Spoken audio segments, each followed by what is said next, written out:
caído y en el que estaba. Creo que es una posibilidad de darle un despertar a Cojedes y es lo que se está haciendo. Hoy Cojedes puede presentar, en menos de 7 meses, puede presentar otro rostro.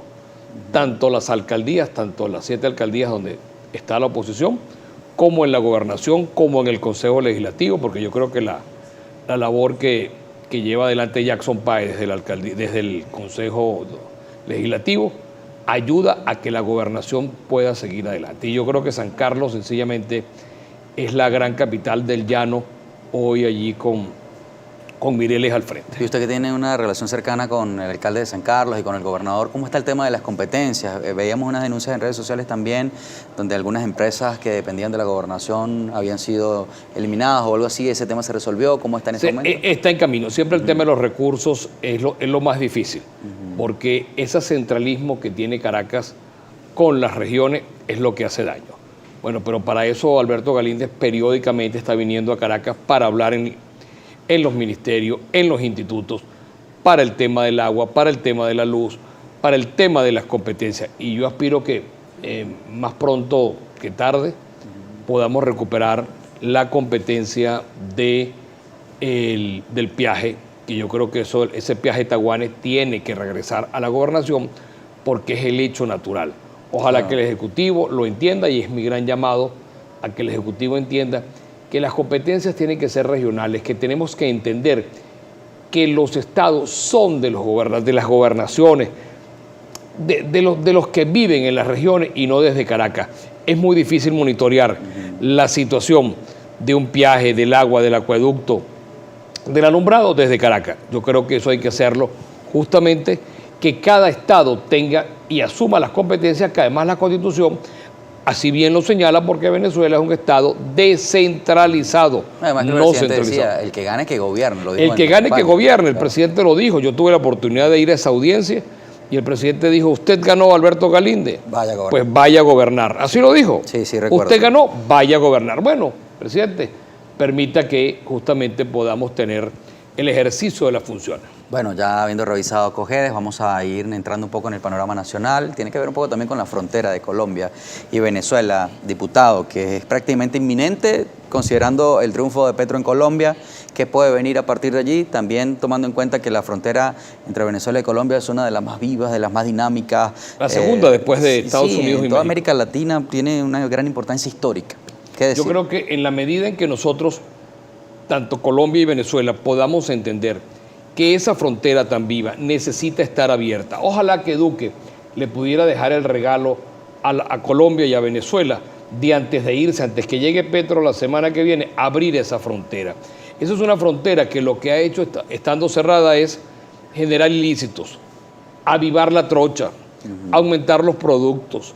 Contrabando, pero que además la moneda sea el peso. Eso es una cosa que quien está en sintonía, que es de la frontera, sabe, que es el peso, la moneda que se utiliza. ¿Eso por qué? Porque son las desviaciones de la economía, producto, entre otras cosas, del cierre de la frontera. Ojalá que el presidente Duque, antes de irse, le haga el regalo a los colombianos de dejar abierta esa frontera. En ese sentido, vimos, por ejemplo, en días recientes, bueno, algunas estimaciones de organismos locales que se van a generar no sé cuántos empleos, la reapertura de algunas empresas con la misma dinámica de la frontera, ¿no? Es lógico, no es lo mismo una frontera cerrada que una frontera abierta. Pero además es un tema de reconciliación. Yo creo que eso va a ser muy favorable para Venezuela. Yo creo que el más favorecido con que se abra la frontera va a ser Venezuela, sin lugar a dudas. Pero además es un tema de reconciliación. Fíjate que hablaba antes de entrar al aire, allá arriba, el tema de la reconciliación. Lo que está haciendo Colombia, o sea, Petro pudo sentarse a conversar con Uribe. O sea, era impensable. Petro con Uribe, o sea, pero no una, ya va otra vez, siguen las conversaciones. Pero Petro con Duque antes, Petro por teléfono con Santos. O sea, los grandes enemigos con problemas de guerrilla, de enfrentamiento, muertos, se han podido sentar a conversar y nosotros en Venezuela no nos hablamos. Claro. O sea, nos excluimos. Algunos se creen más puros que otros o nos creemos más puros que otros. Pues no es mi caso. Yo creo que este tema de esa reconciliación de Colombia nosotros tenemos que tomar ese ejemplo en Venezuela.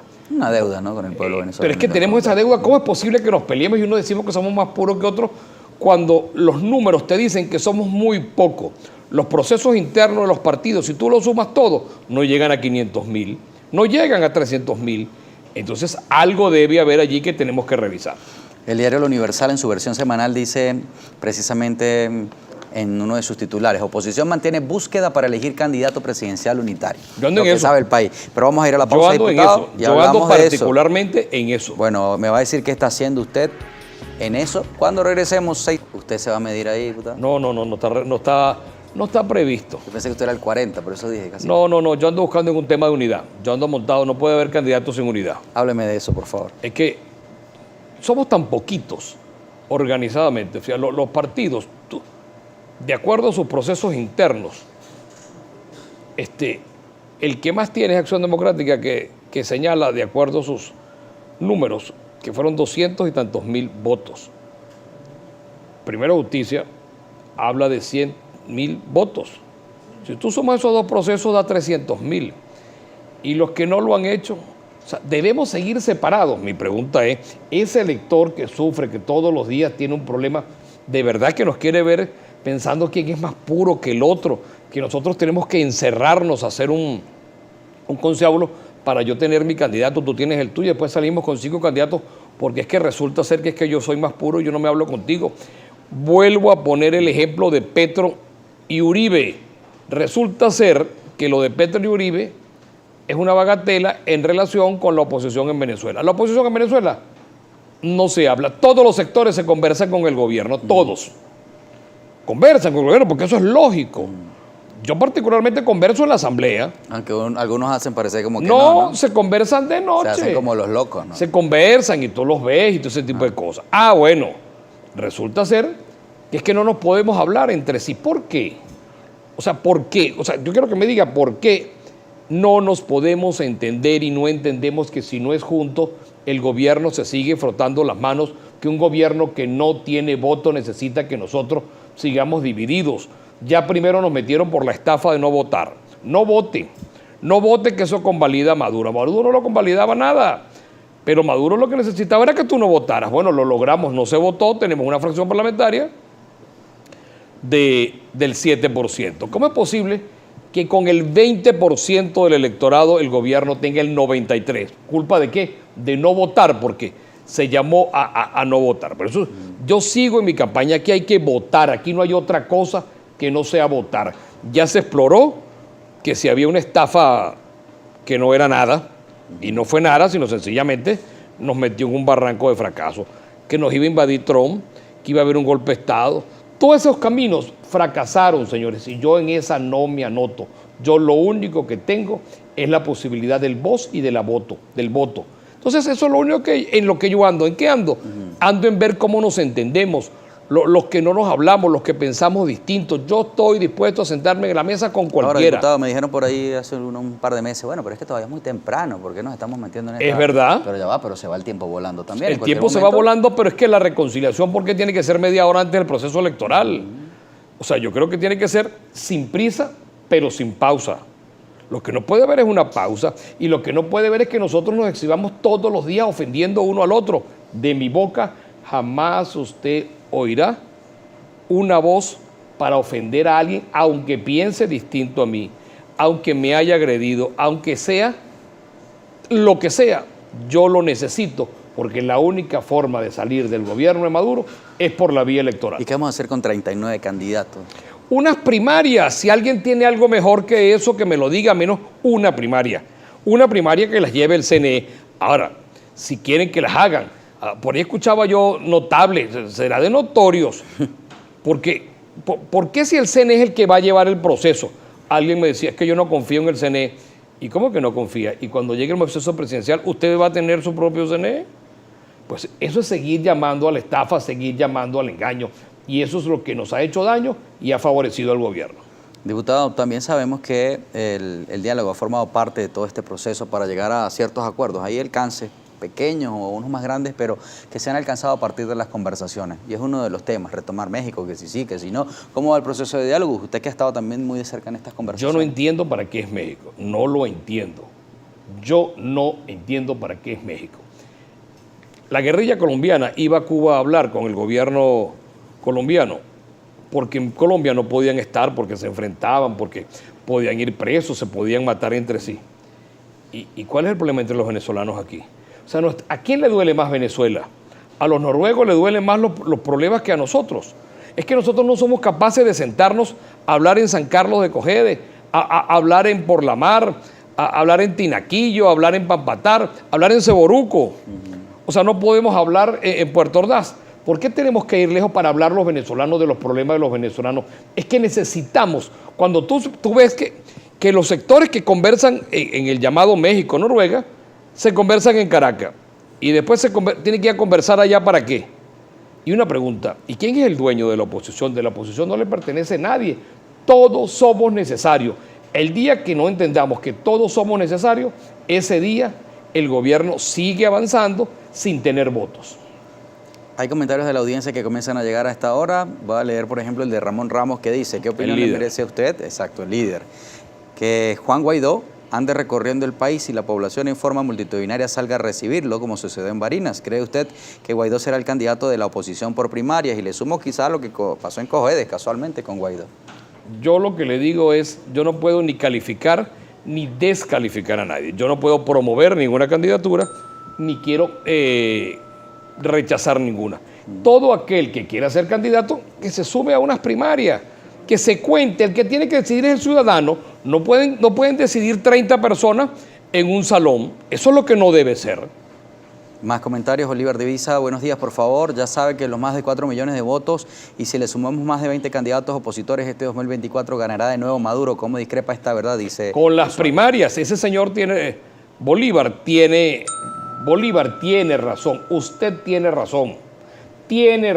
¿Cómo vamos a estar 39 candidatos, además diciendo que uno es más puro que el otro? Yo no converso con este, yo no me siento con el otro. En esa medida el gobierno se da banquete. Pero que sea el ciudadano el que decida. ¿A qué le tienen miedo? Que el ciudadano decida quién es. Eso es todo. Yo no estoy promoviendo ni uno, ni nada. Yo lo que quiero que sea el ciudadano, usted que está en sintonía, el día que se convoque esa primaria por el Consejo Nacional Electoral, usted salga a votar por el candidato de su preferencia. Eso es todo. Eso no tiene ninguna, nada. Sin agresiones, sin ofensas, sin discusiones, nada que disentir de quien piense distinto a uno. El que piense distinto a uno tiene derecho a hacerlo. Lo que tenemos es que ver cómo nos entendemos, cómo nos conversamos y dejamos a un lado rencillas, rencores. Si lo hizo Petro y Uribe, nosotros en Venezuela no somos capaces.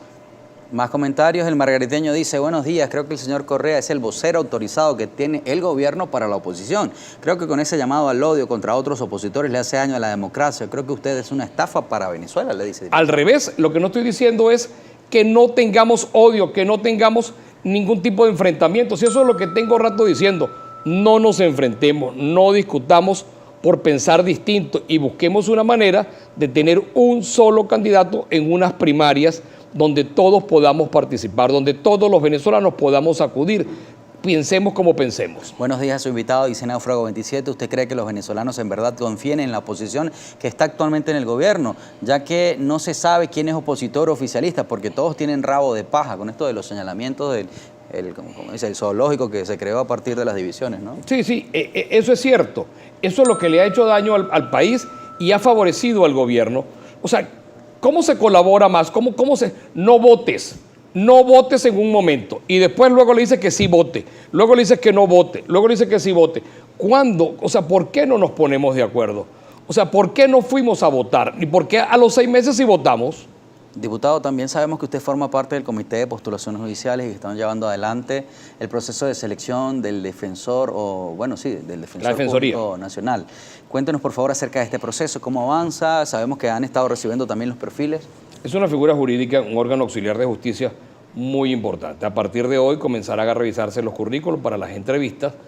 Una vez que concluya estos 28 venezolanos y venezolanas que participaron con su nombre en este proceso que ofrecieron su nombre a la Asamblea Nacional, a la única que hay además, porque como bien se puede ver... ¿Es una autopostulación ese proceso? Sí, cada quien se postula, cada quien presenta sus credenciales, sus requisitos tiene que ser abogado, y luego una vez que consigna todo su expediente, se revisa y es llamado para la audiencia. Una vez que tiene la entrevista con el comité de postulaciones, en esa medida luego se remiten estos currículum a los organismos de justicia, SEBIN, de investigación, DIGESIN, SEBIN, ICPC. ¿Con qué intención, diputado? Para saber si tienen algún antecedente, si tienen alguna cuenta pendiente con la justicia, para justamente hacerlo en tiempo oportuno y real, para que no tenga una sorpresa terminando eligiendo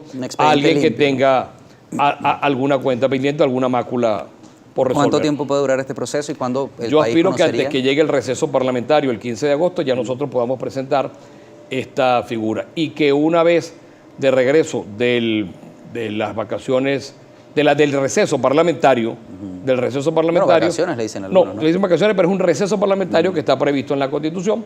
Nosotros podamos verlo el tema del poder moral en cuanto a la Contraloría, a la Defensoría y a la Fiscalía. Bueno, diputado, muchas gracias por venir a Globovisión, por su tiempo. Vamos a estarle haciendo seguimiento también a ese proceso, a ver cómo termina para el país y bueno, la importancia que tiene, por supuesto, la designación de nuevas autoridades en ese proceso de reinstitucionalización que tanto requiere el país. Y mi llamado es eso, a reconciliación, a que nos podamos entender sin ofensas, sin agresiones, porque en esa medida el único que sale favorecido es el gobierno. Vamos a la pausa, agradecemos al diputado José Gregorio Correa, diputado de la Asamblea Nacional y parlamentario del Parlamento del Mercosur, abogado y profesor universitario, por acompañarnos en el análisis de los hechos informativos que rondan nuestra actualidad.